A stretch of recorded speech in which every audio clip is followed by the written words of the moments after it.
Hello friends, இன்றைக்கி நம்ம ஒரு 4 கத்திரிக்காய், ஒரு 4 தக்காளி, அப்புறம் ஒரே ஒரு பீட்ரூட்டு, ஒரு உருளைக்கிழங்கு, கொஞ்சம் கொத்தமல்லி, இது எல்லாத்தையும் நல்ல மீடியம் சைஸில் கட் பண்ணி வச்சுக்கலாம்.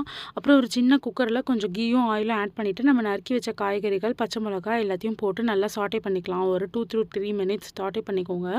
இதில் நம்ம ஆனியன் ஆட் பண்ண போகிறதில்ல, கொஞ்சமாக உப்பு போட்டு சாட்டே பண்ணிக்கோங்க.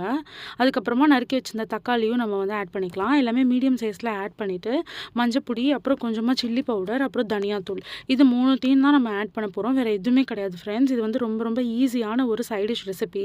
டக்குன்னு ரெடி பண்ணிடலாம். அப்புறம் ஒரு தேவையான அளவு தண்ணி ஊற்றிக்கோங்க. உங்களுக்கு ரொம்ப தண்ணியாக வேணும்னா நல்லாவே தண்ணி ஊற்றிக்கோங்க தாராளமாக.